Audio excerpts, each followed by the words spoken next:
आता कालच्या क्लासला tax invoice credit debit note झालं. आता ज्या वेळेस परचेस केला जातो त्याची परचेसची एंट्री सिस्टममध्ये होते, त्याचं परचेस रजिस्टर बनतं हे मी दाखवलं काल. सेल्सची एंट्री केली, सेल रजिस्टर बनतं, sale register, purchase register, credit नोटचं रजिस्टर, डेबिट नोटचं रजिस्टर, हे सगळं रेकॉर्ड करता येतं. हे सगळं सिस्टममध्ये असतं. आता हा जो टॉपिक आहे अकाउंट रेकॉर्ड्स, आता कशा प्रकारे हा डिझाईन केला आहे आणि याचा काय उद्देश आहे लक्षात घ्या. आता एक सेक्शन आहे याच्यामध्ये की अकाउंट्स आणि अदर रेकॉर्ड्स कोणी आणि कशा प्रकारे मेंटेन करायचे. आता एक पहिली गोष्ट म्हणजे मॅन्युफॅक्चरर जर असेल, हे गुड्स निर्माण होतात कुठनं तर मॅन्युफॅक्चररकडनं. तर मॅन्युफॅक्चररकडे काय इन्व्हेंटरी असेल, समजा आता ABC हे जे प्रोसेस केले त्यांनी ABC प्रोसेस केले, तर ह्याच्यामधनं एक काय बनेल, एक काहीतरी फिनिश प्रॉडक्ट बनेल P, आणि दुसरं त्याच्यामधनं काही स्क्रॅप, काही खराब वस्तू, बाय प्रॉडक्ट हे बनू शकतात. समजा हे K बनलं, हेही बनू शकतं. म्हणजे इन्व्हेंटरी ज्यावेळेस येते, किती एखाद्याने परचेस केलं, ह्यातनं किती क्वांटिटी प्रोडक्शन व्हायला पाहिजे, ह्यातनं किती मार्केटला जायला पाहिजे, आणि मार्केटमधनं डिस्ट्रीब्युटरकडनं पुढे होलसेलरकडे किती गेलं पाहिजे. म्हणजे इन्व्हेंटरी आहे, गुड्स बनले. आता गुड्स बनल्यानंतर पुढे जाऊन काय होईल, त्या गुड्सचा काहीतरी HSN कोड असेल, मग त्या HSN कोडप्रमाणे त्याचा नोटिफाईड रेट असेल, त्याचा नोटिफाईड रेट असेल त्याप्रमाणे इनवॉइसला सेलची एंट्री करताना ते रेकॉर्ड होईल, आणि मग सेल रजिस्टर येईल. याप्रमाणे त्याचा प्रॉफिट अँड लॉस अकाउंट बनेल, त्यानंतर बॅलन्स शीट त्याची बनेल. म्हणजे रजन सुरू कुठं होतं की एखाद्या व्यक्ती ज्यावेळेस फॅक्टरी सुरू करतो त्यावेळेस त्याला लागणारा कच्चा माल, त्यातनं फॅक्टरीमध्ये मॅन्युफॅक्चरिंग प्रोसेस होऊन त्यातनं होणारं finish product, bye product, scrap, हे सगळे स्क्रॅप विकून पण पैसे मिळतात, बाय प्रॉडक्ट विकून पण पैसे मिळतात. मग त्याच्यावरती पण जे ॲप्लिकेबल आहे की नाही, तो असेल तर तो जमा करायचा आहे. त्यामुळे अकाउंट्स कुठल्या प्रकारचे आणि अदर रेकॉर्ड कुठल्या प्रकारचे मेंटेन करायचे हे साधारणतः तुम्हाला सेक्शन 35 सांगतो. आता हे जे अकाउंट रेकॉर्ड्स मेंटेन केलेले आहेत हे किती काळापर्यंत मेंटेन ठेवायचे आहेत, हे किती काळापर्यंत मेंटेन ठेवायचे आहेत, हे दोनच याच्यामध्ये सेक्शन आहे. आणि रूल बघाल तर 3 रूल आहेत, रूल 56, 57 आणि 58. आता याच्यामध्ये ज्यावेळेस मॅन्युफॅक्चरिंग होईल तेव्हा मॅन्युफॅक्चरिंग ज्यावेळेस होतं, आता तुम्ही ॲमेझॉनला वगैरे बघाल, आता मी हा TV ॲमेझॉनवरून घेतला, ओके. तर याच्यामध्ये काय होतं, ऑफ सीझनला आहे ना याची कॉस्ट वाढवतं, आणि गुढीपाडवा आला, दिवाळी आली तर ते ऑफर ठेवतात आणि त्यावेळेस ह्याची कॉस्ट 2-3 हजारांनी कमी करतात इमिजिएटली. आणि जसं मी ऑर्डर करतो, समजा आज ऑर्डर केली ना तर सेकंड डे माझ्याकडे TV येतो,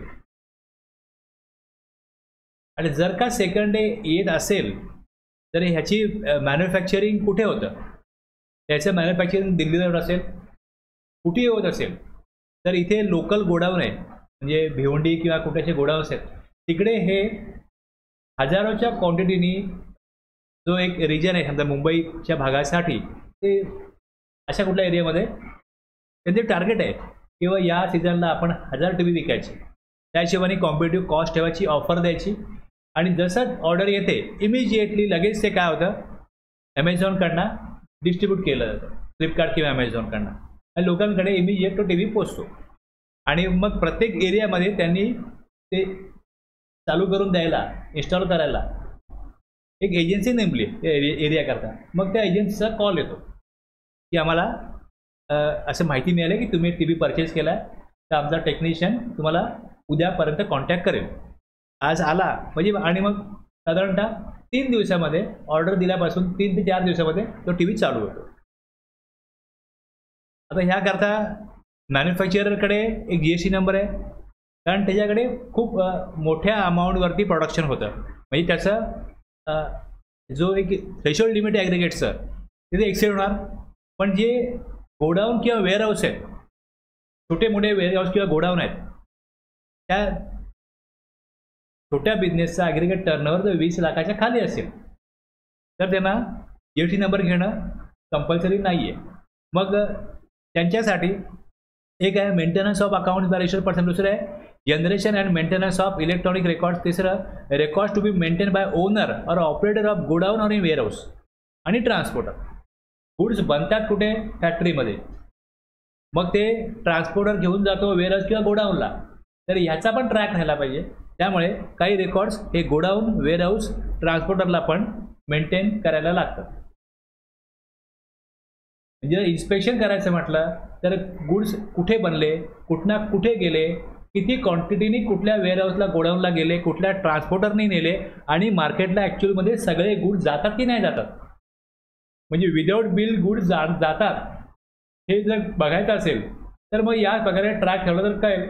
आणि त्यामुळे गव्हर्नमेंटला माहिती आहे की किती पर्सेंटनी विदाऊट बिल गुड्स मार्केटला जातात. आणि मग त्याच्यासाठीच हे ई-वे बिल, इनवॉइसिंग हे चालू केलं. आणि ह्याचा परिणाम आहे की ॲक्च्युअलमध्ये ग्रोथ होतोय, वाढ होते टॅक्स कलेक्शनमध्ये. कारण गव्हर्नमेंट जेवढं स्ट्रिक्ट होईल तेवढं हे विदाऊट बिलिंगचं जे काय काम चाललं आहे हे कमी होईल. हे जरी कमी झालं, म्हणजे ज्यावेळेस गव्हर्नमेंटनी अगोदर सेल टॅक्स होता, मग वॅट आणला, वॅट नंतर मग GST आणला, ह्यात त्यांना लक्षात आलं होतं की जे काय टॅक्स प्रणाली आहे ह्याच्यामध्ये कुठेतरी खर्च वाढतो व्यापाराचा. तो खर्च कमी झाला तर इमानदार टॅक्सपेअर वाढतील आणि इमानदार टॅक्सपेअर वाढले तर टॅक्स कलेक्शन वाढेल. आणि त्यातनं काय झालं हे आपण बघतोय की ज्या प्रकारे पहिले एक्साईजचं क्रेडिट वॅटला मिळत नव्हतं, सर्व्हिस टॅक्सचं क्रेडिट वॅटला मिळत नव्हतं. आता तुम्ही सर्व्हिस घ्या, गुड्स घ्या, एक सगळ्याचं क्रेडिट सगळ्यांना मिळेल. बट ट्रेडर असो, सर्व्हिस प्रोव्हायडर असो, सर्व्हिस प्रोव्हायडर आहे त्याला वॅटचं क्रेडिट मिळत नव्हतं. त्यामुळे आता ह्यातनं काय झालं, सगळ्यांना सगळं क्रेडिट मिळत असेल तर वस्तूच्या किमती कमी होतील. पण वस्तूच्या जेव्हा किमती कमी होतात त्यावेळेस मार्केटचं डिमांड वाढतं. त्यावेळेस अशा प्रकारे सणाला कुठली ऑफर असते तेव्हा लोक जास्त परचेस करतात. उद्देश ह्या कंपन्यांचा की तुम्ही जास्त विका, प्रॉफिट मार्जिन कमी ठेवा, पण मग जर का वस्तू स्वस्त गेली तर लोक परचेस जास्त करतात आणि त्यातनं त्यांचं प्रॉफिट मार्जिन वाढतं. म्हणजे जसं सेल जास्त होईल साहजिक आहे त्याचा GSTचं कलेक्शन पण जास्त होईल. आणि जेवढं विदाऊट बिल मार्केटला जाईल त्याप्रमाणे त्याचा टर्नओव्हर हा रेकॉर्डला येईल, इन्कम टॅक्सही जास्त भरला जाईल आणि दुसरं GST पण जास्त कलेक्ट होईल. त्यामुळे अकाउंट रेकॉर्ड्स हे गोडाऊन, वेअरहाऊस, ट्रान्सपोर्टर या सगळ्यांनी ते प्रॉपर मेंटेन केले आणि त्यांना जर करायला लावले तर मग एक्झॅक्टली जेवढे गुड्स बनतील तेवढेच मार्केटला जाण्याची शक्यता वाढेल. 35(1) मध्ये list of records and place of maintenance of records, obligation of owner, warehouse, transporter to maintain records. या प्रकारच्या तरतुदीत या सेक्शनमध्ये केल्यात किंवा यांना हे मेंटेन करायला लावायचं. ॲडिशनल अकाउंट्स और documents by notified person, relaxation in manner of maintenance of records. 35(5) मध्ये आपण आता जे GSTR 9C बघतो ते CA कडनं त्याच्या नंबर टाकून घेण्याचा जे काय तरतूद होती ती काढून टाकली. आता हे सेल्फ सर्टिफाईड ऑडिट होतं. 35(6) non accounting of goods services deem supply liable for tax. Non accounting of goods जर का अकाउंटिंग त्याचं केलंच नाही तर तो सप्लाय झाला असं मानलं जाईल आणि त्याच्यावरती मग टॅक्स देणं असेल. आता हे रूल आहेत 56(1), 56(2), 3, 4, 5, 6, 7, 8, 9, 10 ह्या सगळ्या रूलमध्ये ॲक्च्युअलमध्ये काय प्रोसिजर करायची आहे हे दिलेलं आहे. हे सगळं आपल्याला बघायचं आहे 1 by 1.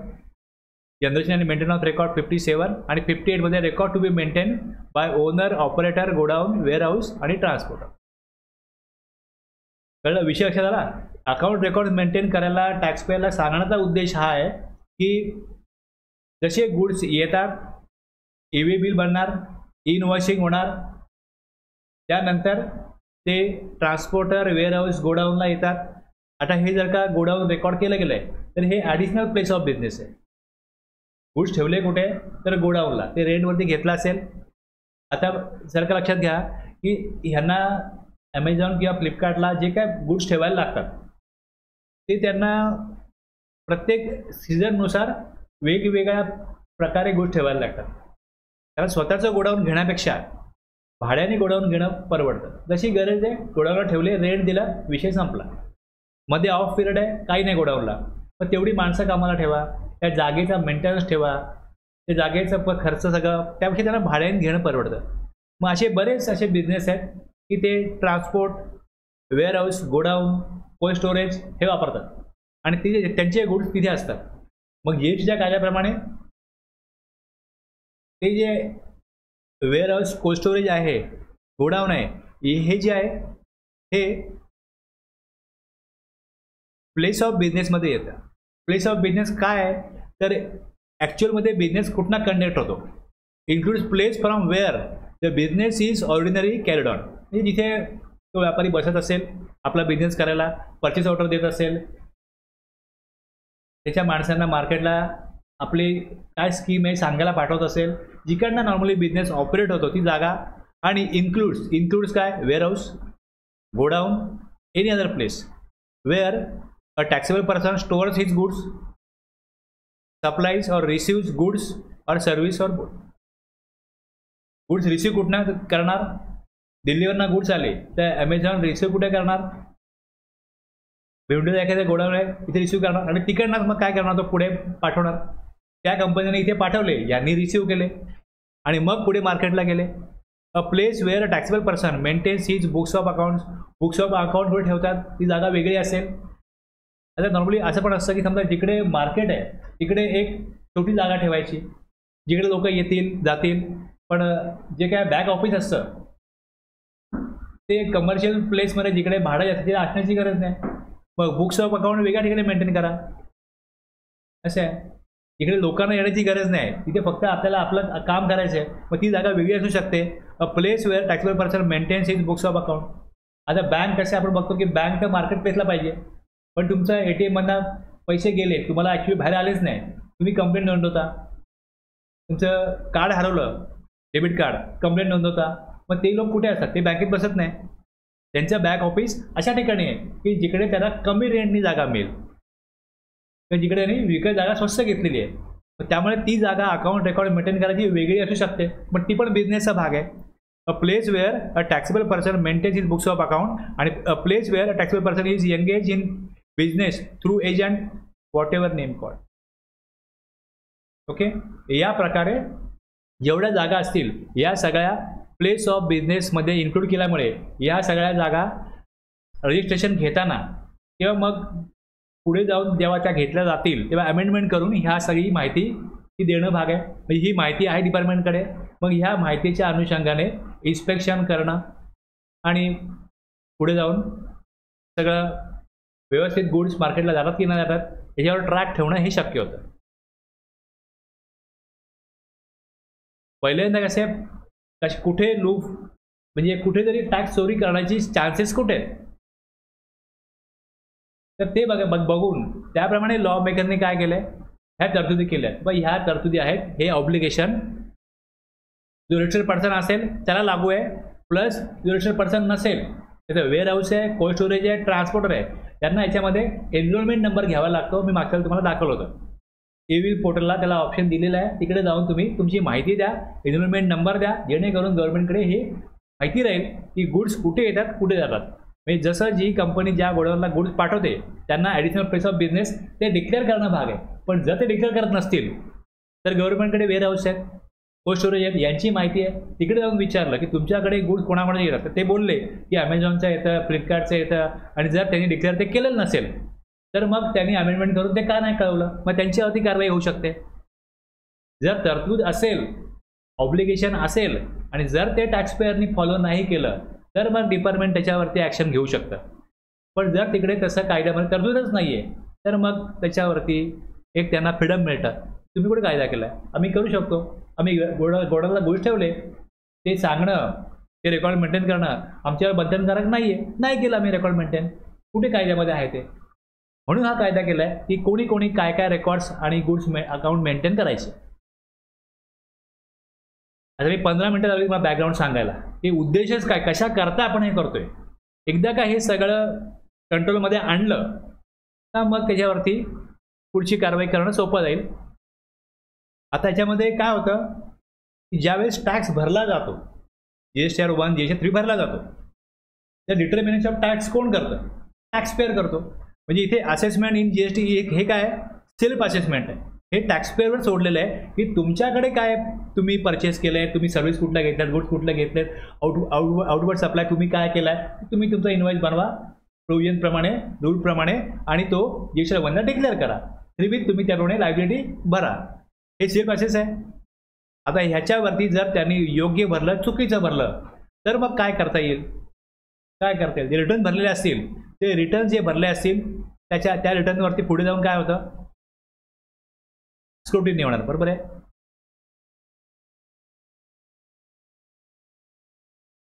एक स्क्रुटिनी होईल, दुसरं ऑडिट आहे.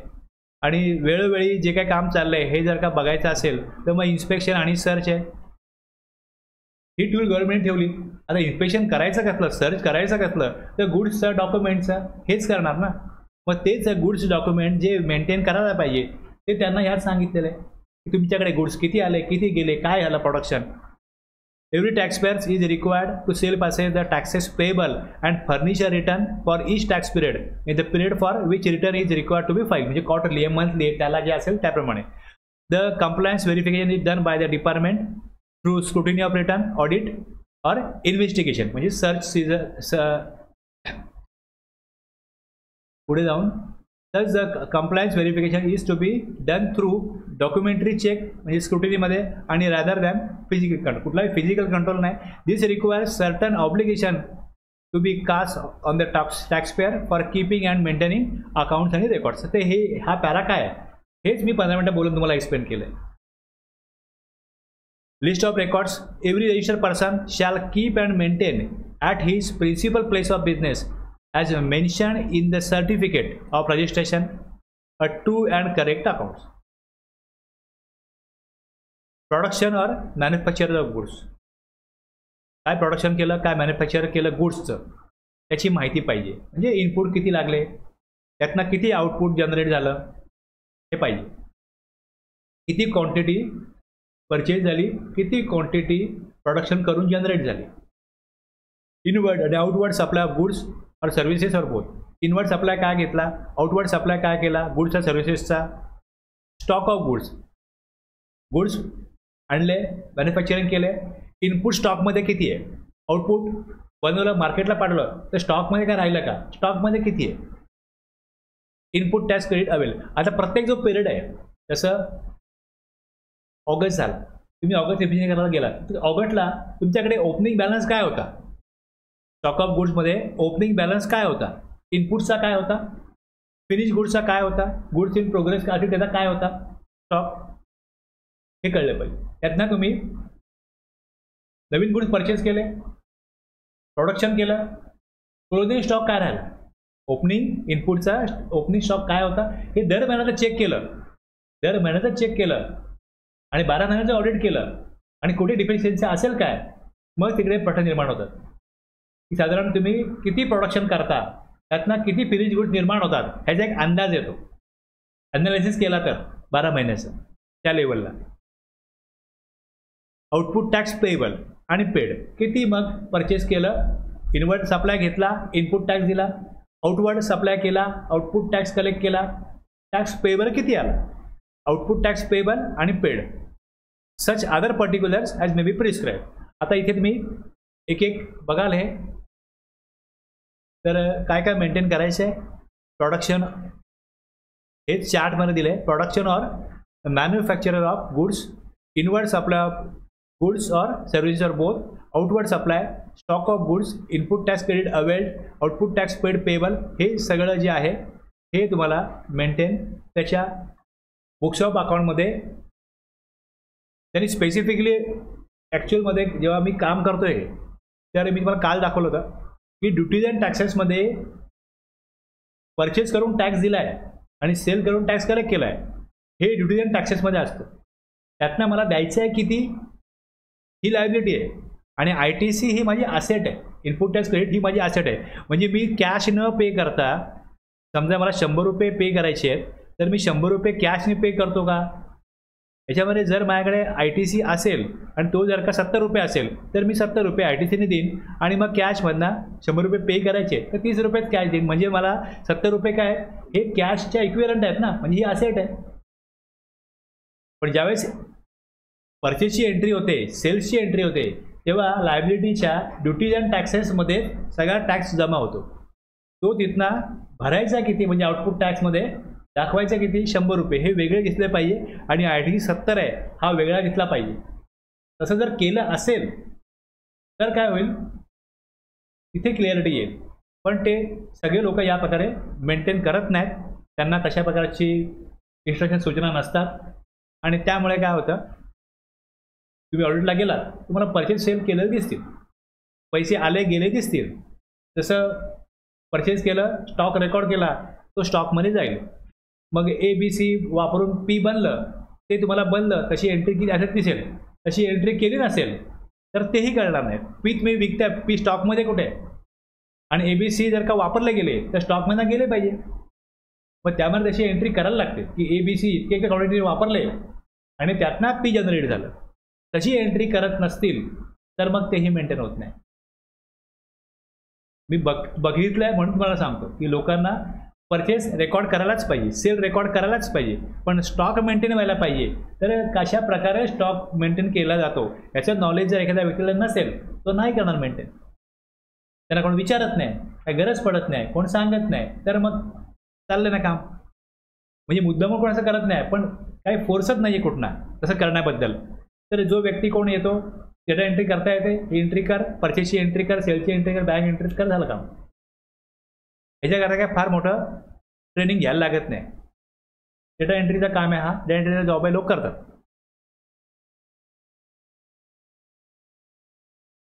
Provided that where more than one place of business is specified in the certificate of registration, the accounts relating to each place of business shall be kept at such places of business. Provided further that the registered person may keep and maintain such accounts and other particulars in electronic form. हे पण दिलंय. Okay, आता ॲक्च्युअलमध्ये बघा rule 56 maintenance of accounts bye registered person. मग background कळलं ना, आता वाचून कळण्यासारखं ह्यात त्या असं कॉम्प्लिकेशन्स काय नाही देतात. Every registered person shall keep and maintain in addition to the particulars mentioned in 56(1) a true and correct account of the goods services imported or exported. Goods import केले आणि एक्सपोर्ट केले, 35(1) मध्ये जे काय दिलं आहे ते मेंटेन करायचंच आहे, प्लस इम्पोर्ट आणि एक्सपोर्ट केलेलं आहे जे काही गुड सर्व्हिस आहेत त्याचे रेकॉर्ड मेंटेन करायचे. Or of supplies attracting payment of tax on the reverse charge, याच्यावरती परचेस केलं टॅक्स भरायचं आहे तेही मेंटेन करायचं आहे. Along with the relevant document including invoices. आता मी काल बोललो सेल्फ इनवॉइस आहे RCM वरती, तो मेंटेन करा. Including invoices, bill of supply, delivery challan, credit note, debit note. आता तुम्हाला याचा अर्थ कळतोय, आपण हे काल बघितलंय, रिसीट वाउचर, पेमेंट वाउचर आणि रिफंड वाउचर. हे सगळं जी एंट्री बँकेत दिसेल त्याचं करस्पॉन्डिंग डॉक्युमेंट दाखवा. हे डॉक्युमेंट हे समोर आलेले पैसे, हे गेलेले पैसे. जर रिफंड दिलाय, रिफंड वाउचरचा अर्थ हा आहे की ॲडव्हान्स घेतला तर रिसीट वाउचर, आणि सप्लाय नाही झाला तर पैसे परत केले तर रिफंड वाउचर द्यायला लागतं. सर्व्हिस टॅक्सच्या अनुषंगाने तसेच काय प्रोव्हिजन GST मध्ये आणलं त्यांनी. आणि सर्व्हिस टॅक्समध्ये ॲडव्हान्सवरती टॅक्स देण्याची प्रथा पद्धत प्रचलित होती, ती GST मध्ये गुड्सच्या केसमध्ये वॅटमध्ये नव्हती. त्यामुळे GST मध्ये गुड्सवरती ॲडव्हान्स घेतला तर गव्हर्नमेंटने अशी प्रोव्हिजन केलेली होती. जेव्हा आपण तर पुढे बघणार आहोत time of supply of goods, कुठल्या म्हणजे कुठली वेळ आहे ज्यावरती टॅक्सपेअरवरती टॅक्स देण्याची जबाबदारी येते. आता बिझनेसमध्ये कसं येतं होतं की जसं काही प्रोडक्शन करायचं आहे रॉ मटेरियल पाहिजे, तर पहिले परचेस ऑर्डर द्या किंवा परचेस ऑर्डर एक तुमच्याशी माझं बोलणं झालं की मला तुम्ही एक गुड द्याल का, नाही आपलं ठरलं बा काय रेटनी द्याल, मग किती करून मागितलं तर किती डिस्काउंट द्याल, हे सगळं ठरल्यानंतर मग मी ॲक्च्युअलमध्ये परचेस ऑर्डर देतो. मग परचेस ऑर्डरमध्ये किती गुड्स मला पाहिजेत हे मी नोंदवतो. मग ॲक्च्युअलमध्ये ते गुड्स पाठवले जातात, त्याचा इनवॉइस बनतो आणि त्याचा पेमेंट जे करायचं आहे त्याचं क्रेडिट काय असेल 1 वीक क्रेडिट 1 मंथ क्रेडिट त्याप्रमाणे पेमेंट केलं जातं. तर एक परचेस ऑर्डर देणं, त्यानंतर ॲक्च्युअलमध्ये परचेस होणं, मग त्याचा परचेसचा जो सेल करतो तो त्याचा इनवॉइस बनवतो, म्हणजे मी परचेस करीन आणि त्यानंतर मी पेमेंट करतो कोणाला, सप्लायरला. तर याच्यामध्ये टॅक्स कधी द्यायचा, तर याच्यामध्ये ज्या वेळेस इनवॉइस बनतो, आता याच्या अगोदर जर ॲडव्हान्स दिला असेल तर परचेस ऑर्डर जशी दिली, ॲडव्हान्स पेमेंट काय केलं असेल तर इकडे सप्लाय झाला असं मानलं जातं आणि जेवढा ॲडव्हान्स दिला आहे त्याच्यावरती टॅक्स जमा करायला लागतो. पण हे गुड्सच्या केसमध्ये लागू नाही. तरतूद केली आहे पण ती स्थगित केली गेली आहे, कारण की वॅटमध्ये अशी प्रोव्हिजन नव्हती आणि ही तरतूद आमच्याकरता बिझनेस करणाऱ्यांकरता त्रासदायक आहे असं इंडस्ट्रीने सांगितलं. म्हणजे जर का 5% मार्जिननी एखादा मॅन्युफॅक्चरर बिझनेस करत असेल आणि ते प्रोडक्शन करण्याकरता सपोज त्यांनी 1 लाख रुपये ॲडव्हान्स घेतला, तर ही वस्तू जी विकतोय याच्यावर तो टॅक्स 5% माझा मार्जिन आहे आणि 18% याच्यावर GST आहे. मग ह्याच्यामध्ये 18% टॅक्सचे जमा करायचे म्हटले तर त्याला प्रोडक्शनला मग 1 लाखामधले 85,000 90,000 एवढेच मिळतात. ते म्हणतो की आम्हाला आणखीन भांडवल गुंतवायला लागतं. टॅक्स आम्ही देणारच होता तुम्हाला, पहिले आमचं प्रोडक्शन होऊ दे, माल मार्केटला जाऊ दे, माल मार्केटला गेला तर आम्हाला बाकीचे पैसे मिळतात. ॲडव्हान्स घेतला आहे मग तुम्ही टॅक्स घ्या, पण जसा ॲडव्हान्स घेतला द्या 18% म्हणजे आम्हाला 10-15,000 रुपये आणखीन भांडवल वाढेल. त्यामुळे ॲडव्हान्सवरती टॅक्स देऊ नका, ठेवू नका आणि ते सरकारला पटण्यासारखं होतं. त्यामुळे मग गुड्सच्या केसमध्ये ॲडव्हान्सवरती टॅक्स घेण्याची तरतूद जी आहे ती स्थगित केलेली आहे. पण सर्व्हिसच्या केसमध्ये जर ॲडव्हान्स घेतला तर मग त्या ॲडव्हान्सवरती टॅक्स द्यावा लागतो. त्यामुळे मग त्याचा रिसिट वाउचर येतं, हा GST 1ला ॲडव्हान्स दाखवायचा आणि जर ॲग्रीमेंट कॅन्सल झालं, पैसे परत केले, समजा 1000मध्ये एखाद्या केसने होत असेल तर मग रिफंड वाउचर आहे. आणि जर सप्लाय झाला, आता 1 लाख रुपये ॲडव्हान्स घेतलेला आहे आणि 5 लाखाचा ॲक्च्युली कॉन्ट्रॅक्ट आहे, तर जेव्हा इनवॉइस बनेल 5 लाखाचा इनवॉइस बनेल तेव्हा ह्या 1 लाख ॲडजस्ट केले जातात. GST 1ला त्या प्रकारचा कॉलम आहे की इनवॉइस बनेल तर 5 लाखाचा बनेल, कारण की RTC 5 लाखावर रिसिपेंटला मिळाला पाहिजे. त्यामुळे इनवॉइस 5 लाखाचाच बनेल, इनवॉइस 4 लाखाचा नाही म्हणणार, कारण सप्लाय 5 लाखाचा झालेला आहे. पण ॲडव्हान्स अगोदर घेतला होता तर ही अमाऊंट या 5 लाखातनं कमी व्हायला पाहिजे, तर त्या प्रकारचं सबमिशन हे GST 1मध्ये होतं. जे लायबिलिटी तिकडे 4 लाखच दिसते. आता हा पॉईंट पण तुम्हाला बघायला लागेल की GST 1ला ह्याचा इफेक्ट कसा होतो.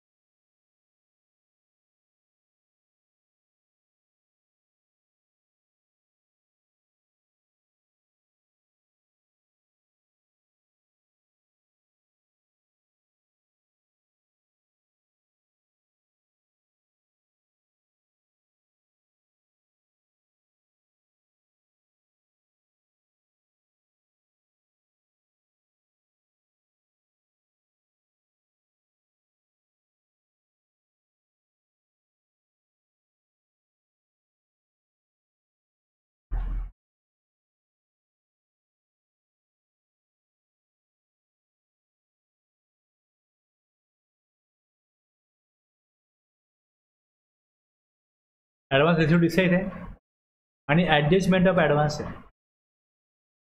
आणि ह्यात काय दिलं आहे की advance amount receive in earlier tax period. जर का मी या महिन्यात ॲडव्हान्स घेतला आणि इनवॉइस याच महिन्यात बनला तर ॲडव्हान्सची माहिती द्यायची गरज नाही. मी संपूर्ण टॅक्स भरतोय ना इनवॉइसवरती, मग ॲडव्हान्स त्याला दाखवू. पण मागच्या महिन्यात ॲडव्हान्स घेतला होता आणि इनवॉइस जर या महिन्यात बनत असेल तर advance amount received in earlier tax period and adjusted against the supplies being shown in इथे इथे इथे कुठे दाखवायचे असतील तर मग तो ॲडजस्टमेंट येईल. 4, 5, 6, 7 मध्ये काय आहे, B2B B2C किंवा एक्सपोर्टचा इनवॉइस आहे, त्याच्यावरती अगोदर ॲडव्हान्स घेतला होता तर ॲडजस्टमेंट मग इथे होईल. जर मी इथे 5 लाख दिले म्हणजे लायबिलिटी 5 लाख होईल, 5 लाख ना 4 लाख व्हायला पाहिजे, म्हणून 1 लाख जेव्हा इथे टाकीन तेव्हा ते 1 लाख वजा होतील, कमी होतील.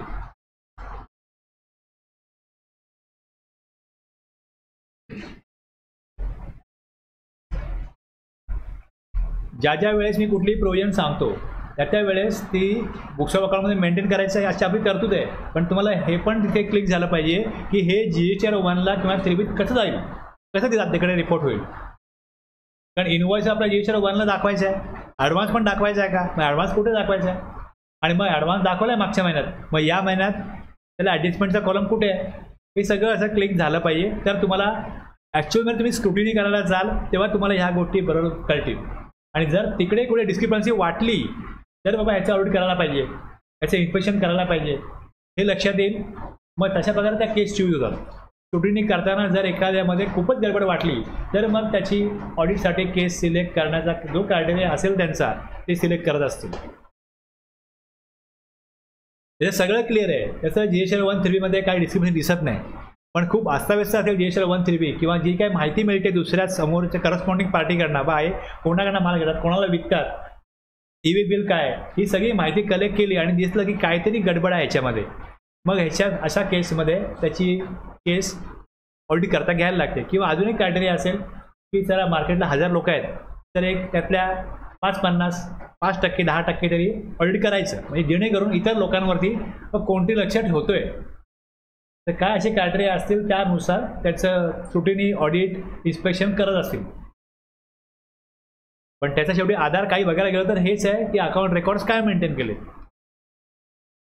Invoices, bill of supply, delivery challan, credit note, debit note, voucher, वाउचरमध्ये receipt voucher, payment voucher, refund voucher, हे बघितले आपण काल.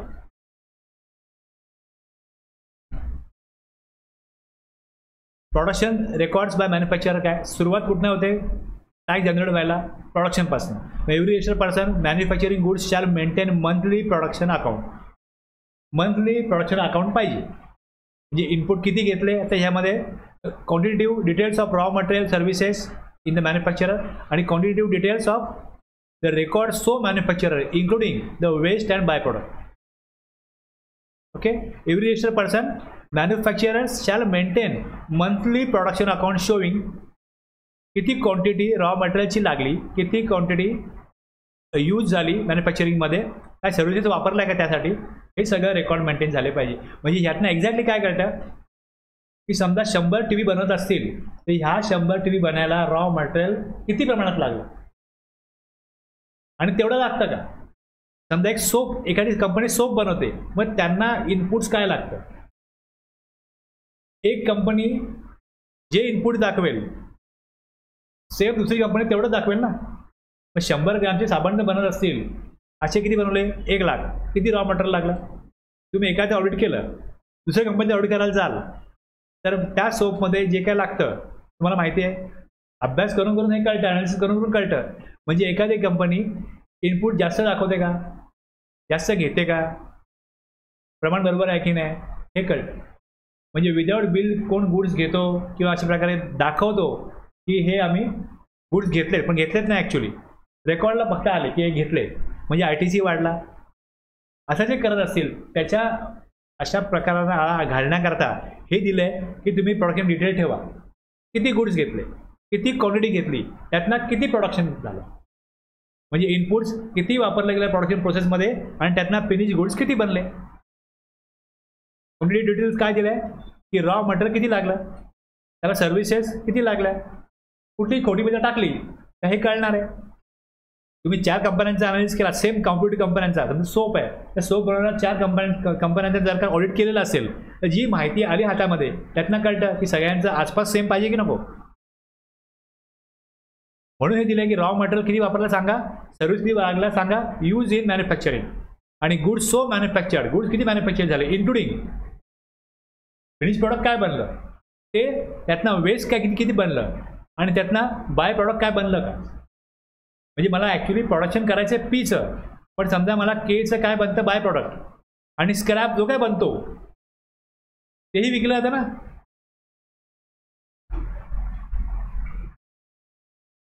स्क्रॅप बनतो तो विकतात, त्याचे पैसे घेतात कॅशमध्ये, भंगारमध्ये विकतात, दाखवत नाही कुठे. जर करोडोची कंपनी टर्नओव्हर करत असेल तर त्यांचा काही लाखाचा स्क्रॅप असू शकतो, तो दाखवलाच नाही. तर ते इन्कम टॅक्समध्ये पण गेलं, इन्कम नाही, ते GST पण नाही. हा रूल 12 आहे, पण मी पहिला का घेतला कारण सुरुवात इथनं होते.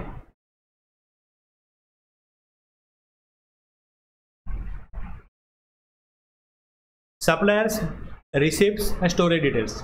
Every registered person shall keep the particulars of names and complete address of supplier from whom he has received the goods, services chargeable to tax. Names and complete address of the person to whom has supplied goods, services were required under the provision of this chapter. The complete address of the premises where goods are stored by him, including goods stored during transit. आलं लक्षात. आता जर का मला goods export करायचे, JNPTतनं goods export होणार आहेत, तर एक शेड्यूल आहे साधारण, किंवा ह्या 3-4 दिवसामध्ये एक शिप जाईल, ते शिप भरेल आणि जाईल.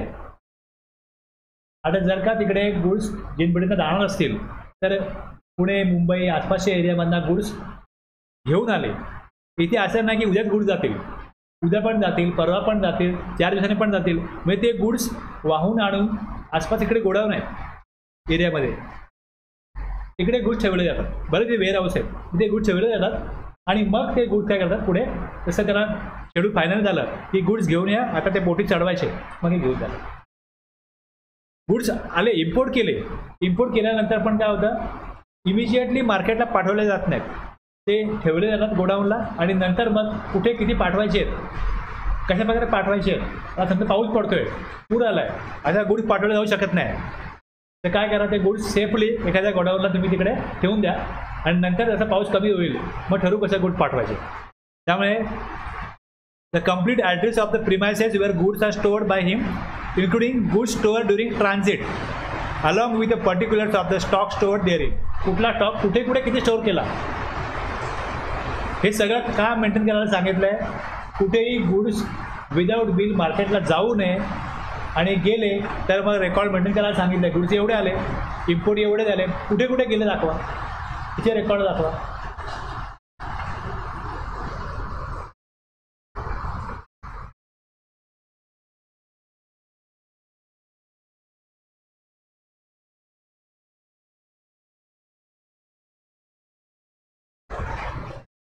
आता ही जी प्रोव्हिजन आहे ही कंपोजिशन डिझायरला लागू नाही.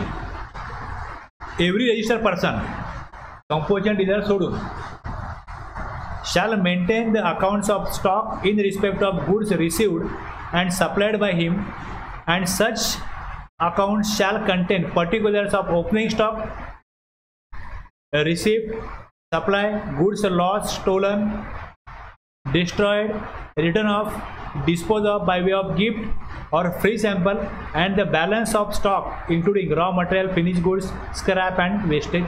आता हे मेंटेन करायला सांगितलं. गुड्स तुम्ही बघितले तर गुड्स एवढेच आहेत, एवढे सेल, बाकीचे कुठे गेले? बाकीचे without goods, without supply, without bill जे विकले असतील ते बघे हरवले. हरवले रेकॉर्ड दाखवा. चोरीला गेले ते रेकॉर्ड दाखवा. ते रेकॉर्ड पण मेंटेन करायला सांगितले. जिकडे कुठे तफावत निर्माण होईल क्वांटिटीमध्ये, ती तफावत कशामुळे निर्माण झालेली आहे. आणि जर इकडे गुड्स चोरीला गेले, हरवले, डिस्ट्रॉय झाले, राईट ऑफ झाले, गिफ्ट म्हणून दिले, फ्री सॅम्पल म्हणून दिले, तर ह्याच्यावरती टॅक्स कलेक्ट होत नाही आहे. हे गुड्स गेले तर याच्यावरती इनपुट टॅक्स क्रेडिट पण मिळत नाही. सेक्शन 17(5) मध्ये हे दिलेलं आहे.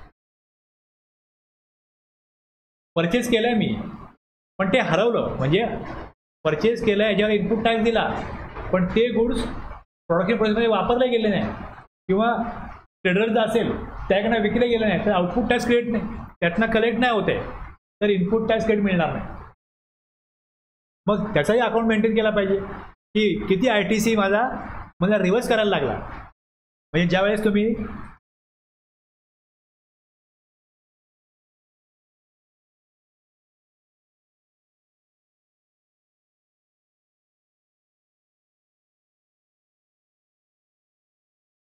गुड्स परचेस केलेले आहे, तुमचा सप्लायर काय करेल, GSTR 1 भरेल.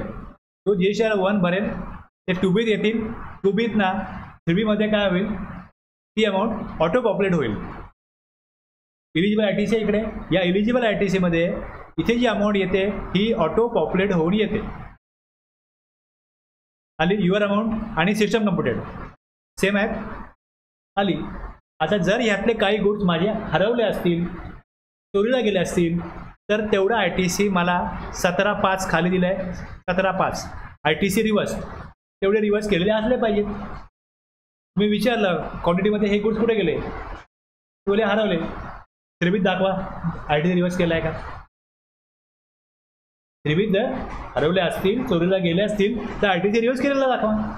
मग तो रिव्हर्स नाही केला, त्याचा हिशोब सापडत नाही, मग तो सप्लाय झाला आहे पण तुम्ही दाखवला नाही, हा त्याचा अर्थ निघेल की नाही निघेल. तुम्ही हे गुड्स घेतले आणि हे विकलेले आहेत, पण तुम्ही ते लायबिलिटी पे नाही केली, ते डिस्क्लोज नाही केली लायबिलिटी.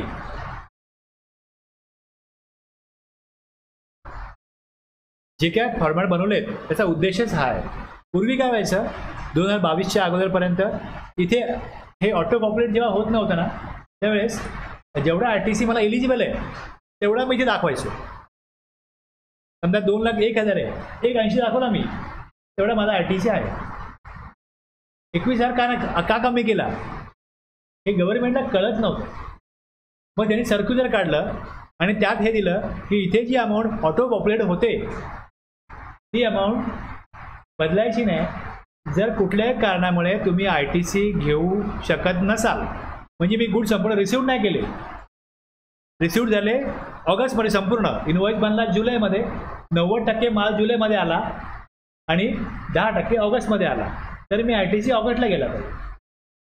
किंवा माझ्याकडे गुड्स आले पण इनवॉइस नाही आहे, कुठलंही असं कारण आहे ज्यामुळे इलिजिबल नाही आहे टॅक्सपेअर ITC घेण्याकरता, सप्लायरने आपलं काम केलं, 2B आला, पण जर कंडिशन फुलफिल होत नसतील तर तेवढं ITC रिव्हर्स करायला लागतो. आणि त्यासाठी जी अमाऊंट रिव्हर्स केली आहे ती इकडे दिसली पाहिजे. इकडे दिसली, नेक्स्ट मंथ मी काय करीन, तो ITC अवेल करीन. म्हणजे नेक्स्ट मंथला ही अमाऊंट जी तुम्हाला दिसते इकडे, ही अमाऊंट वाढेल. इकडे 2,01,000 आले, तर मागच्या महिन्यात 2 महिन्यापूर्वी 20,000 रिव्हर्स केले असतील, तर मी इकडे 2,01 नाही 2,21 घेईन ना आता. मग इथे खाली दिलं आहे की ITC reclaim which was reverse, table 4B2 मध्ये हा बघतोय आपण, इलिजिबल ITC 4, या अदरमध्ये ते अमाऊंट टाकायची. 4B2 मध्ये काय येतं, आत्ता रिव्हर्स करतोय कारण की आत्ता मी इलिजिबल नाही आहे ITC घ्यायला, पण जेव्हा मी इलिजिबल क्रायटेरिया पास करीन तेव्हा तो ITC मी रिक्लेम करीन. आत्ता क्लेम मागे घेतला, रिव्हर्सचा अर्थ काय, आत्ता क्लेम घेतला नाही, मागे घेतला, अमाऊंट कमी झाली. ही अमाऊंट बघा इथे 2,1 आहे, 2,560 आहे, किती दिसते 1,98. हा ITC परमनंट रिव्हर्सल आहे. 17.5 मध्ये परमनंट रिव्हर्सल आहे. तो आत्ताही ब्लॉक आहे, उद्याही ब्लॉक आहे, कधी ब्लॉकच असेल तो यात दाखवायचा 1 मध्ये. आणि 2 मध्ये आत्ता रिव्हर्स करतोय पण पुढे रिक्लेम करणार आहे, आणि मग जेव्हा रिक्लेम करीन तेव्हा ही अमाऊंट वाढेल. ऑटो पॉप्युलेट कमी झाली आहे आणि क्लेम जास्तीचा होतोय. कारण काय, स्क्रुटिनी जो करत असेल त्याला कळेल कारण काय, मग त्याला कारण कळावं म्हणून हा कॉलम दिला आहे अदर डिटेल, की 4B2 मध्ये अगोदर मी कधी काय रिव्हर्स केलेत, मग तो बघेल अगोदर कुठे 4B2 रिव्हर्स केलं दिसतंय का, दिसत असेल तर क्लिअर होईल.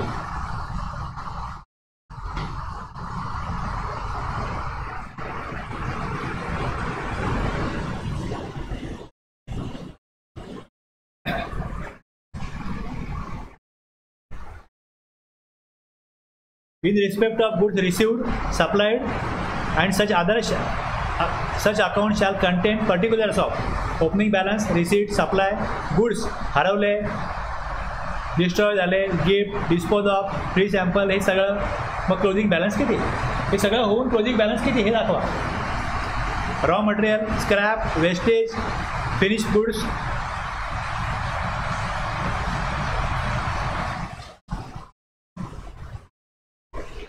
Advance account separate. जीएसटी 1ला हे दाखवले, ॲडजस्ट केले, हे सगळं दिसलं पाहिजे. जो त्यांनी जीएसटी 1 भरला आहे, जो 3B भरला आहे, तो समोर ठेवून त्याप्रमाणे तुम्ही ऑडिट करताना रेकॉर्ड चेक केले, काय दिसतंय, लगेच ते क्रॉस व्हेरिफाय व्हायला पाहिजे. ओपनिंग बॅलन्स दाखवा किती होता, किती परचेस झालं, किती सेल झालं, इनवर्ट सप्लाय किती दिसतोय, ITC किती दिसतोय, रिव्हर्स केलाय का काय दिसतंय, हे सगळं चेक करा.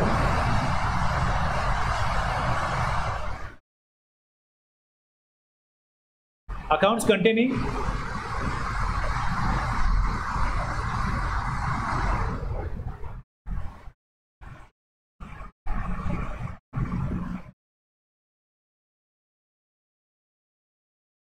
आता हे पण अदर दॅन कंपोजिशन डीलर करता आहे. कंपोजिशन डीलरला हे रेकॉर्ड करायला मेंटेन करायला लागत नाही. Every registered person other than composition dealer shall keep and maintain an account containing the details of tax payable including tax payable 9394 reverse charge सकट किती payable आहे. आता जो टॅक्स पे करायचा असतो, जो पे करायचा आहे हा आउटवर्ड सप्लायचा आहे, इथे इनवर्डचा आहे, किती भरायचा आहे. जो भरायचा आहे ते पण 1ला आहे, पण डी मध्ये काय, डी क्लॉजमध्ये 3.1D मध्ये काय आहे, परचेस केलं आहे याच्यावरचा टॅक्स आहे. मग ह्याचा अकाउंट रेकॉर्ड काय मेंटेन केलेत त्याप्रमाणे कळेल की ते मेंटेन केलं आहे का. 9394 tax collected and paid, input tax, output tax, claim together with register person of with a register of tax invoice, credit debit note, delivery चलन, issued or received during any tax period. जर हा track ठेवायचा आहे, GST 1 भरला आहे, त्याचा basis काय, हेच डॉक्युमेंट आहे, ते मेंटेन केले, ते बघा, क्रॉस चेक करा, त्याप्रमाणे बरोबर आउटपुट टॅक्स आला की नाही बघा, इनवर्ड सप्लाय जो घेतला आहे इनपुट टॅक्स आला की नाही बघा, क्लोजिंग बॅलन्स किती आहे बघा, input tax, tax collected and paid, tax payable, ITC claim, maintenance of register, delivery challan, debit note, credit note, tax invoice. हे कोणा करता, अदर दॅन कंपोजिशन डीलर.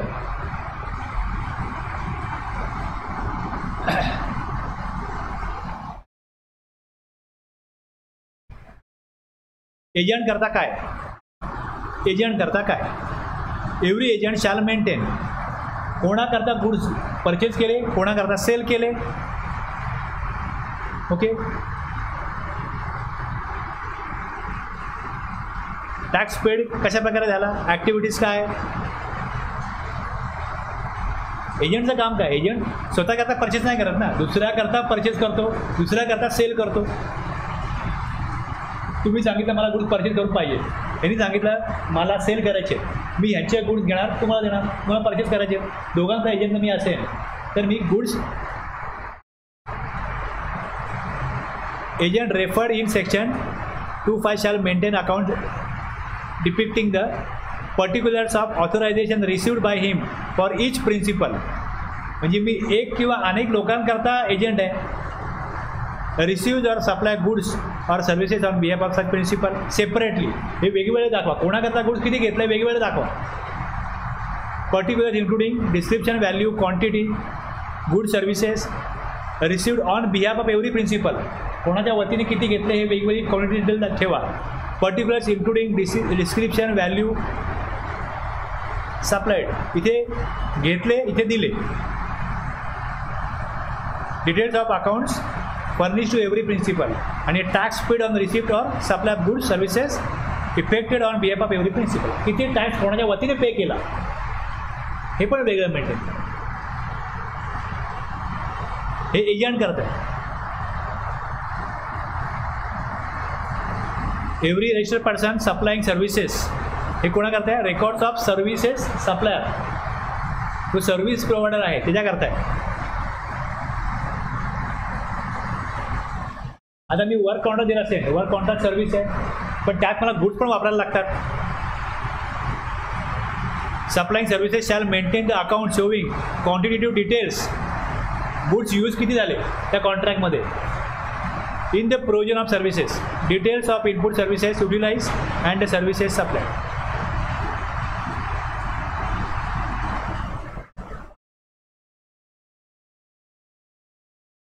आणि स्पेशली वर्क कॉन्ट्रॅक्टरसाठी काय मेंटेन करायचं.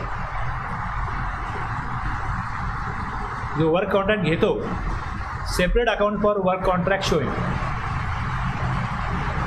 The name and address of the person on whose behalf the work contract is executed. Description, value आणि quantity good service received for the execution of work contract. Description, value, quantity, utilize किती वापरलं गेलं त्या work कॉन्ट्रॅक्टमध्ये. Details of payment received in respect of each work contract आणि name address of suppliers from whom goods purchase केले, services घेतले. एखाद्याची 4 work contract चालले असतील तर कुठल्या वर्क कॉन्ट्रॅक्टमध्ये किती याला इनपुट लागले, इनपुट सर्व्हिसेस लागल्या, हे सगळं मेंटेन करायचं आहे वर्क कॉन्ट्रॅक्टरला.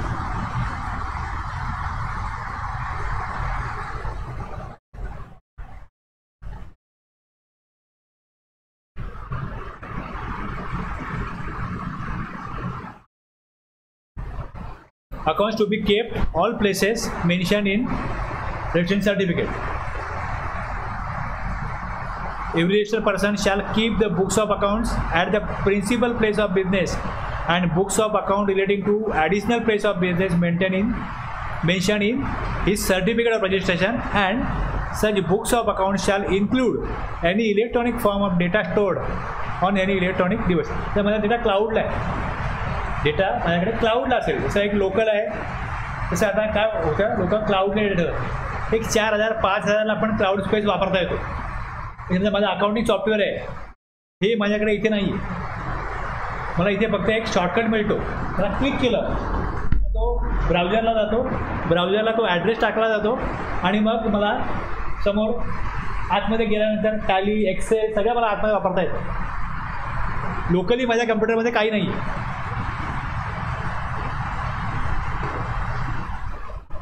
त्याचा फायदा काय होतो की कोणी मला फोन केला, म्हणजे बिझनेसमॅन आहे, मला एक गुड्स पाहिजे, आता मी घरी जेवायला गेलो आहे, लगेच लॅपटॉप काढीन, एंट्री करीन,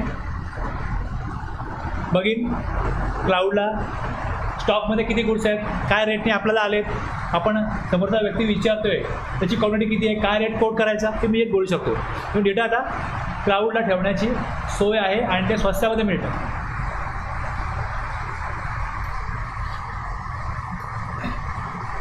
सेम बँकेचं स्टेटमेंट आहे, पहिलं बँकेत जायला लागायचं, आता मिळतं ना online. Any electronic form of data stored on any electronic device. जसं बॅकअप हार्ड डिस्क आहे, त्यामध्ये पेन ड्राईव्ह आहे, काही असेल backup device. Any electronic device,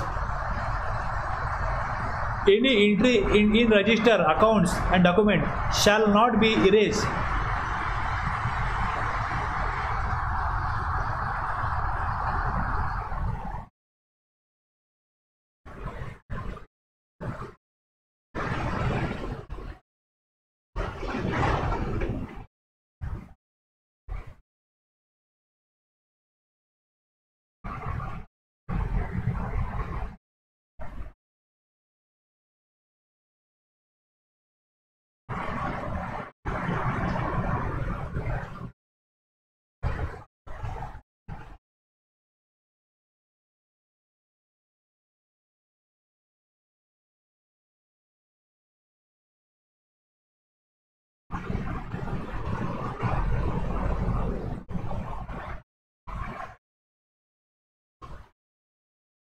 it is a edit log.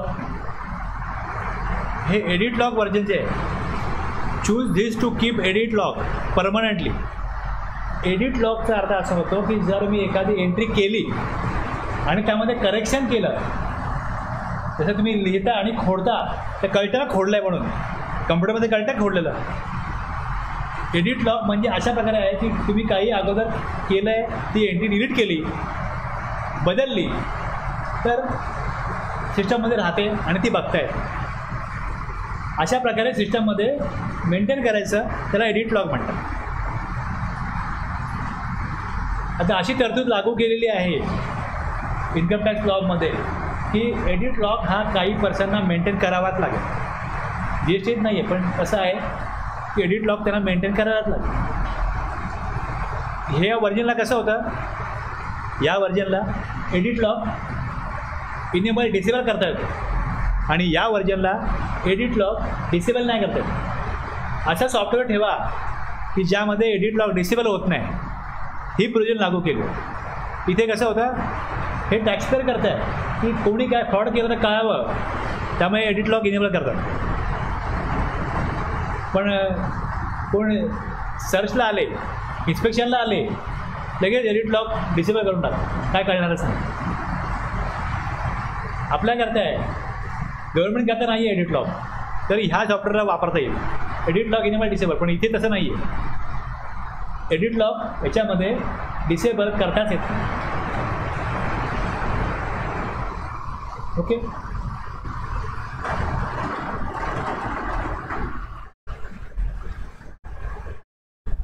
Any entry in register, accounts and documents shall not be erased,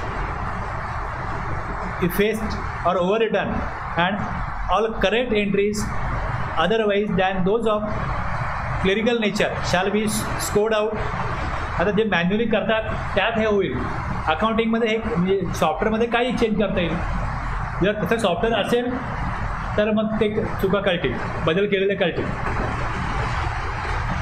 A log of every entry edited or deleted shall be maintained. Okay. ज्यांना हे software वापरलाच पाहिजे, ही provision लागू आहे, त्यांना ते वापरावंच लागेल. पण जर का ही प्रोविजन किती सिरियसली टॅक्सपेअर घेईल की तुम्ही लॉग मेंटेन करा, आणि त्यांना माहिती पण नाही की असं काय असतं.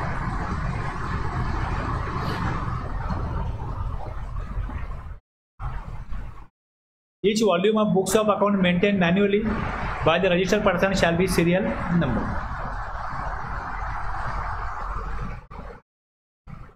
Records found at other places, presumption thereof.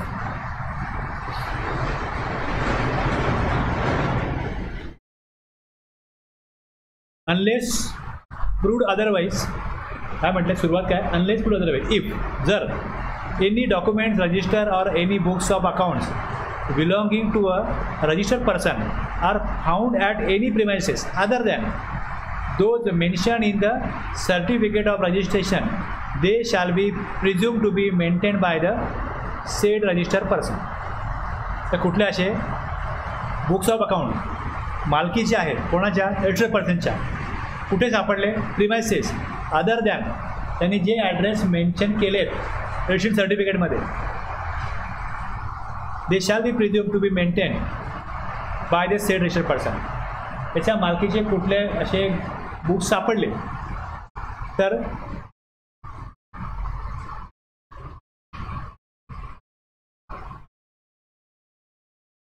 They shall be presume to बी, ते त्यांनीच मेंटेन केले असं समजलं जाईल. अनलेस प्रूव्ड अदरवाईज, जर तसं प्रूव्ह झालं नाही तर. Records found at other places, presumption thereof. Production of records on demand. आता जर माझे कुठले असे बुक्स आहेत ते वेगळ्या ठिकाणी सापडले तर तिथे CA कडे घेऊन गेलो मी, त्याला काय अकाउंट चेक करायचे ते म्हणून घेऊन गेलो, आणखीन कुठे घेऊन गेलो, काहीतरी कारण होतं. समजा एखाद्या मला कॉन्ट्रॅक्ट मिळेल, ते बोले तुम्ही दाखवा तुमचे बुक्स ऑफ अकाउंट, तुमच्याकडे कोणा किती काम तुम्ही करता हे दाखवा, म्हणून मी घेऊन गेलो. तिकडे मी का माझ्या त्या ॲडिशनल पेज ऑफ बिझनेस नाही आहे. जर हे मी सिद्ध करू शकलो नाही तर मी तिथे पण बुक्स ऑफ अकाउंट मेंटेन करतो हे सिद्ध होईल. Unless proved otherwise. म्हणजे असे काय फ्रॉड रेकॉर्ड मेंटेन काय बनवायला मी जागा ठेवली, अशी इन्स्पेक्शन जागा तिथे सापडलं, कुठनं आले, का आले इकडे,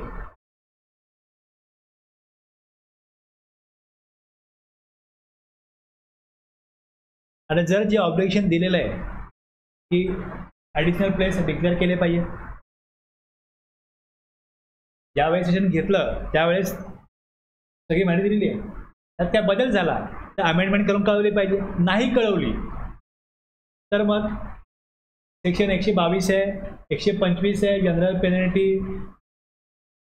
म्हणजे जर का माहिती नाही कळवली, हे ऑब्लिगेशन आहे, नाही कळवणं हा अपराध आहे. मग ऑफेन्स पेनल्टीमध्ये त्या अपराधाला जी शिक्षा आहे ती होईल, तेवढा दंड वसूल केला जाईल. जिकडे तिकडे ज्या प्रोव्हिजन केल्या त्या जर का फॉलो नाही केल्या तर ऑफेन्स आणि पेनल्टीजमध्ये त्याला पेनल्टी लागण्यासाठी तो व्यक्ती पात्र होईल. जर हे सगळं मेंटेन करायला सांगितलं नाही केलं आणि पेनल्टीज नाही, अपराधच नाही आहे, कशाला कोण करेल मेंटेन? कशाला एवढं फॉलो करा?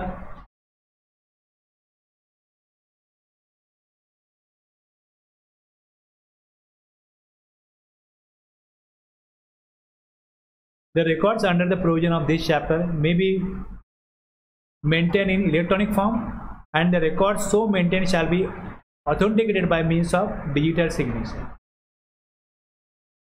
Records by carrier and clearing and forwarding agent. Any person having custody over the goods in the capacity of carrier or a clearing and forwarding agent for delivery or dispatch thereof to a recipient on behalf of the registered person. आता समजा एक India cement आहे, ते मुंबई नवी मुंबईतल्या लोकांसाठी cement supply करतात. त्यांची फॅक्टरी समजा परळीला असेल तर परळीवरनं रेल्वेने गुड्स मुंबईला येतील. ते आल्यानंतर त्यांचा इथला जो क्लिअरिंग फॉरवर्डिंग एजंट असतो तो त्या रेल्वेच्या गोडाऊनमध्ये ते गुड्स उतरवून घेतो आणि तिथला मग 3, 4, 5 दिवसामध्ये रेल्वेच्या गोडाऊनमधला ते आसपासच्या सगळ्या एरियामध्ये डिस्पॅच करण्याचं काम कोणाचं आहे? क्लिअरिंग आणि फॉरवर्डिंग एजंटचं आहे.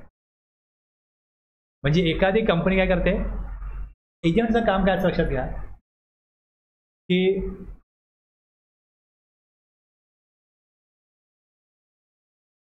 क्लिअरिंग आणि फॉरवर्डिंग एजंट जो असतो,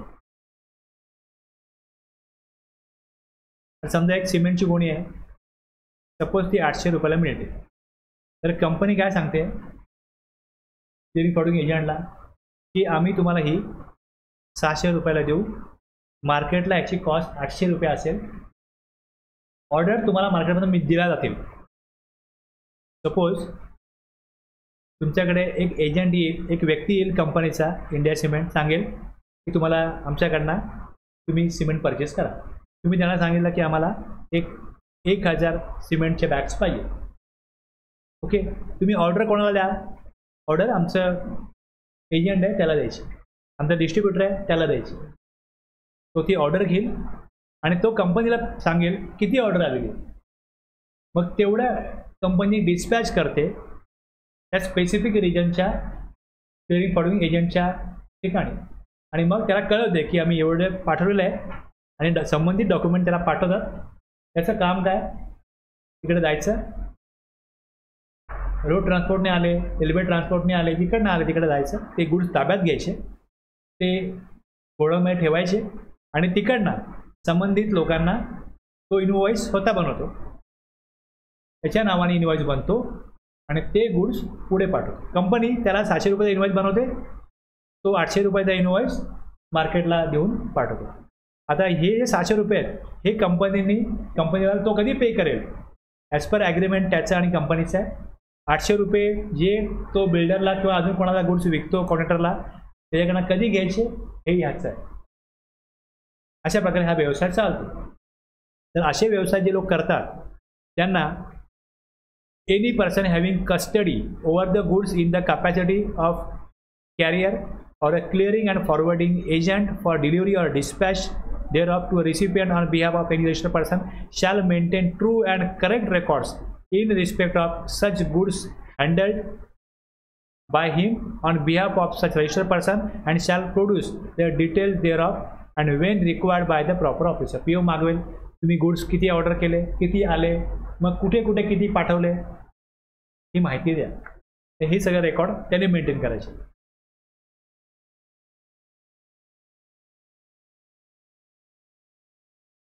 production of records on demand. Every registered person shall on demand produce the books of account which he is required to maintain under any law for the time being include. Company law आहे, त्यांच्या अनुषंगाने कुठे record maintain करायचे. Income tax law आहे. इथे काय दिलंय, on demand produce the books of account which he is required to maintain under any law. कुठल्याही कायद्यानुसार त्याला जे मेंटेन करायचे ते तुम्ही दाखवा. हे डिमांड केले जाऊ शकतात असा रूल सांगतो. Backup of E records.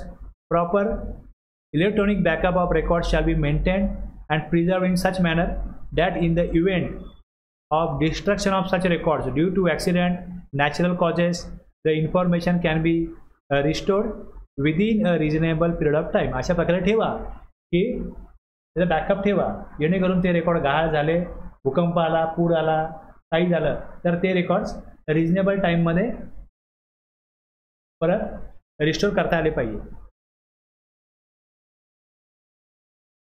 Reasonable period हे काय डिफाईन केलेलं नाही.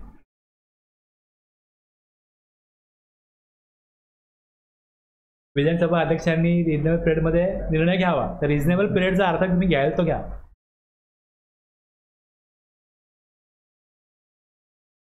Production of hard copy or soft copy on demand.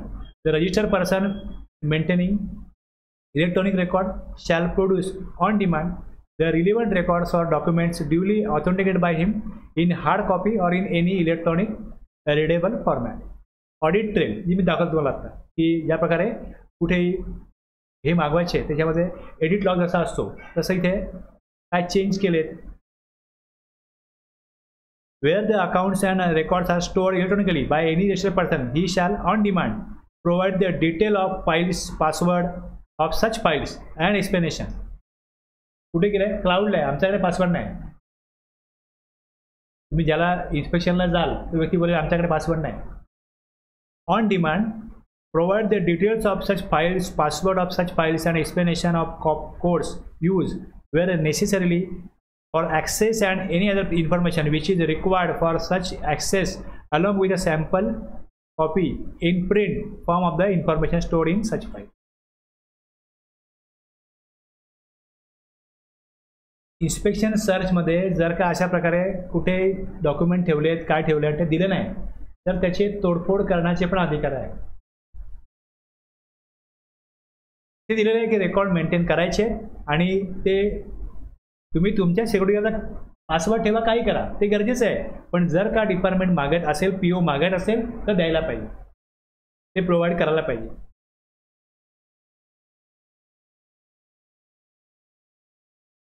Obligation of owner warehouse and transporter to maintain records. Every owner or operator of warehouse of goods, godown keeper or any other places used for storage of goods and every transporter goods आणि कोण every transporter irrespective of whether he is registered person or not. Register असो किंवा नसो, कोण warehouse, godown आणि transporter shall maintain records of the consignor goods कोणाचे घेतले, कन्सायनी कोणाला दिले आणि अदर रिलेव्हंट डिटेल म्हणजे किती क्वांटिटी, कुठल्या डेटला, कशा कुठल्या मार्गाने घेऊन गेला of the goods in such manner as may be prescribe. आता याच्यासाठी बघा, dispatch of goods, such goods, movement of goods, receipt of goods, disposal of goods, GSTN of registered consignor. Consignor आहे ओनर, ऑपरेटर, वेअरहाऊस, ट्रान्सपोर्टर यांच्याकडे ही माहिती पाहिजे की goods transport केले, good deliver केले, गुड्स स्टोअर केले, कोणाकडे पाठवले, ही माहिती मेंटेन करायची. आता हेच एनरोलमेंट नंबर घ्यायचा, कोणी ओनर, ऑपरेटर, गोडाऊन, वेअरहाऊस हे जे आहेत ट्रान्सपोर्टर यांनी काय घ्यायचं, enrolment number. Every person required to maintain records and accounts in accordance with the provision of section 35(2). या तुम्ही वरती सांगितलं हे 35(2) ऑब्लिगेशन आहे. त्यांना हे रेकॉर्ड मेंटेन करायचे, त्यांनी एनरोलमेंट नंबर घेताना हा फॉर्म दिलाय, हा फॉर्म दिलाय. जसं इकडे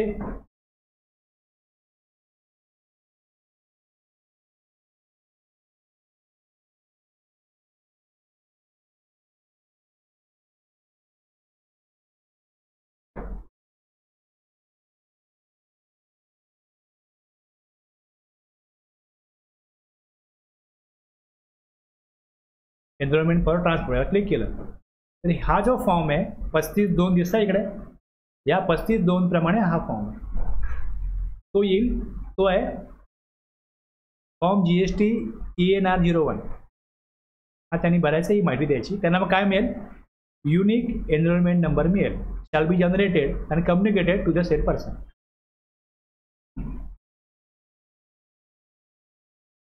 application for unique common enrolment number. आता हा 58(1)A अमेंडमेंट करून आला रूल. याच्यामध्ये जे ट्रान्सपोर्टर असतात त्यांचं कसं असतं की इथून गुड्स त्यांना घेऊन येते दिल्लीला. एक ट्रान्सपोर्ट कंपनी आहे, ती महाराष्ट्रामधनं मुंबईवरून जर दिल्लीला गुड्स घेऊन जात असेल तर त्यांचं गुजरातमध्ये पण तिकडे पण ट्रान्सपोर्टचा बिझनेस आहे, पुढे राजस्थानमध्ये पण आहे. तर त्यांचं ठरलेलं असतं की बाई इकडून तुम्ही महाराष्ट्रामधनं गुड्स मुंबईतून नेले तर सुरतपर्यंत न्यायचे किंवा अहमदाबादपर्यंत न्यायचे, मग तिकडे ते उतरवायचे, तिकडचं त्यांचं जी ब्रँच आहे तिकडनं गुड्स पुढे जाते. मग त्याची EVBला एंट्री करायला लागते की गुड्स व्हेकल चेंज केलं. मग कुठला, मग त्यांचा GST नंबर जर असेल, मोठ्या ट्रान्सपोर्ट कंपन्या आहेत त्यांचा GST नंबर महाराष्ट्राचा वेगळा आहे, गुजरातचा वेगळा आहे, दिल्लीचा वेगळा आहे. तर त्यांना काय सांगितले, for the purpose of chapter 16 of these rules a transporter who is register in more than 1 state. हे कोणा करताय, मोर दॅन 1 म्हणजे रजिस्टर्ड पर्सन असतील. He may apply for unique common enrolment number by submitting details. त्यांनी हा form भरायचा using any one of GSTN. त्याचे 3-4 स्टेटमध्ये बिझनेसचा असेल त्यातला एक GSTN घेऊन त्यांनी हा फॉर्म भरायचा आणि त्यांना काय मिळेल, युनिक कॉमन एनरोलमेंट नंबर मिळेल. व्हॅलिडेट होईल, फर्निश होईल, त्यांना युनिक कॉमन एनरोलमेंट नंबर होईल, shall be generated and communicated to the said transporter. हा नंबर घेतला आहे का त्यांनी, तर provided that where the said transporter has obtained a unique common enrollment number, he shall not be eligible to use any of the GSTN of the purpose of said chapter. E-way बिलसाठी मग त्यांनी हाच number वापरायचा. Actually E-way बिलसाठी त्यांना सोयीस्कर पडावं म्हणून ही पद्धत दिलेली आहे की तुम्ही GST नंबर वापरू नका, एनरोलमेंट नंबर वापरा. एनरोलमेंट नंबर सेम राहतो, फक्त व्हेकलचे डिटेल बदलतात. म्हणजे काय ठेवा, ह्या ट्रान्सपोर्ट कंपनीने गाडी चेंज केली, ओके. जर ट्रान्सपोर्टरच चेंज झाला तर तो दुसरा ट्रान्सपोर्टर आपला GSTN टाकतो, मग त्याचं व्हेकल टाकतो, असं होतं. पण सेम ट्रान्सपोर्टर आहे तर त्याचे GSTN 2-3 असतील, 4-5 असतील, तर त्याला हा युनिक नंबर दिला जातो आणि तुम्ही हाच नंबर टाका, बाकी GSTN टाकण्याची गरज नाही. पण नंबर जर घेतला तर मग GSTN नाही वापरायचा, हा नंबरच वापरायचा. He is not be eligible. He shall not be eligible to use any of the GSTN. ज्याला transporter has obtained unique common enrollment number. Deemed enrollment if already enrolled in the other state. The person enrolled under Rule 58(1) as aforesaid in any other state UT shall be deemed to be enrolled in the state. So इकडे enrolled असं मानलं जाईल. Amendment बदल झाले, गोडाऊनचा address change झाला, 2 ठिकाणी godown चालवलं लागले ते, तर ती माहिती कॉमन पोर्टलवरती कम्युनिकेट करायची. टाईप्स ऑफ रेकॉर्ड कुठले मेंटेन करायचे, तर subject to the project rule 56, any person engage in the business of transporting goods shall maintain records of goods transported, delivered, goods stored, in transit. लक्षात घ्या, goods घेऊन चालले, कुठं ना कुठे घेऊन चाललेत, मध्ये कुठे थांबवली गाडी, कुठे गुड्स गोडाऊनला उतरवले, ठेवले. Within the GSTN of the register, consignor, कन्सायनी for each of his branches. Every owner or operator of warehouse godown shall maintain books of accounts with respect to the period. कुठल्या पिरियड करता कोणाचे goods किती आले, कुठे ठेवले, goods remain किती बाकी आहेत वेअरहाऊसमध्ये, including the particulars relating to dispatch, किती आले, किती वेळ ठेवले, कुठल्या डेटला किती गुड्स गेले, याची माहिती आले गेले ही ठेवायची त्या गुड्स. कोणी, त्या वेअरहाऊस कीपर, गोडाऊन कीपरने. The owner operator of godown shall store the goods in such manner that they can be identified item wise. Electronic items आले, टी किती आले दाखवा, वॉशिंग मशीन किती आले दाखवा, AC किती आले दाखवा, ॲटम वाईज. ऑपरेटर ओनर किंवा operator of godown shall store the goods in such manner, अशा पद्धतीने ठेवा. They can be identified item wise, owner wise, कुठल्या ओनरचे गुड्स किती आहेत. Shall facilitate any physical verification or inspection by the proper officer on demand. ही transparency maintain करायची. Easily goods identify झाले पाहिजे, इझिली गुड्स बघता आले पाहिजे. ॲडिशनल अकाउंट्स और documents by notified person notify करू शकतात. डॉक्युमेंट्स इन्क्लुडिंग रिटर्न और printed records. Relaxation where the commissioner consider that any class of tax person is not in a position to keep, म्हणजे additional record maintain करायचा notify करू शकतात. तसंच काय कोणाला जर का काय अडचण असेल तर काय त्यांना जसं कंपोजिशन दिलेलं आहे, कंपोजिशन सप्लायरला काही रेकॉर्ड मेंटेन करायला मुभा दिलेली आहे, सूट दिली, तशीच सूट पण कमिशनर काही class of registered tax paper देऊ शकतात की तुम्हाला गरज नाही मेन्शन करायचं, सगळं मेंटेन करायची, अशा प्रकारे ते सांगू शकतो. पुढे नॉन अकाउंटिंग ऑफ गुड्स और services deem supply subject to the provision of 17(5) where registered person fails to account for the good services both in account. ज्याचा त्याने ITC घेतलेला नाही आहे, ITC घेतला आहे, तर मग where the registered person fails to account for the good services both in account with the provision of section 35(1) the proper officer shall determine the amount of tax payable on goods services or both there are not accounted. Account जे केलेले नाही आहेत ते supply केलं असं मानलं जाईल आणि मग सेक्शन 73 प्रमाणे त्याला डिमांडची पुढे इंटिमेशन, नोटीस, ऑर्डर पाठवणं हे पुढच्या तरतुदीला प्रोसिजर जे आहेत त्यामध्ये तो येईल. Tax payable on goods stored as undeclared places without valid document. If any taxable goods are found to be stored in any place other than those declared under Rule 56(5) without the cover of any valid document. म्हणजे goods पाठवले, इधर note नाही, invoice नाही,